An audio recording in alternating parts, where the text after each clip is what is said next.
আবুল হাসান আব্দুল্লাহ, কুমিল্লা 4। ধন্যবাদ মাননীয় স্পিকার। মাননীয় স্পিকার, গত সংসদে গত 2 দিন আগে বিদ্যুৎ জ্বালানি ও খনিজ সম্পদ মন্ত্রী বলেছিলেন যে কোনো জ্বালানি সংকট নেই এবং সবাই যারা তেল সংগ্রহ করতে যাচ্ছে তারা যথাযথভাবে তাদের তারা সেবা স্থান থেকে পাচ্ছে। কিন্তু মাননীয় স্পিকার, আমরা দেখতে পাচ্ছি গ্র্যাজুয়ালি পাম্পগুলো বন্ধ হয়ে যাচ্ছে। আজকে সিলেটের পাম্প বন্ধ হয়ে গিয়েছে।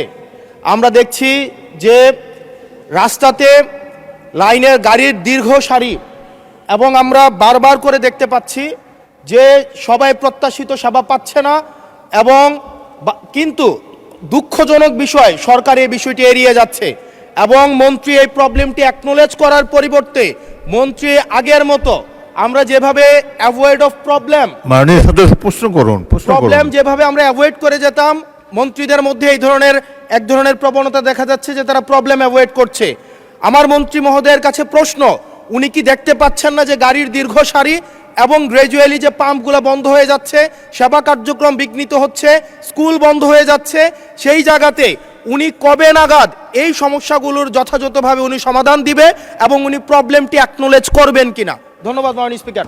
আপনার স্বপ্নগুলো আকাশ ছুবে প্রবাসীর হেলিকপ্টারের মাধ্যমে। বিয়ে, জন্মদিন অথবা যে কোনো বিশেষ প্রয়োজনে হেলিকপ্টার ভাড়া করতে যোগাযোগ করুন স্ক্রিনে দেয়া নাম্বারে। প্রবাসীর হেলিকপ্টার, নিরাপদ ও সাশ্রয়ী বাহনের বিশ্বস্ত নাম।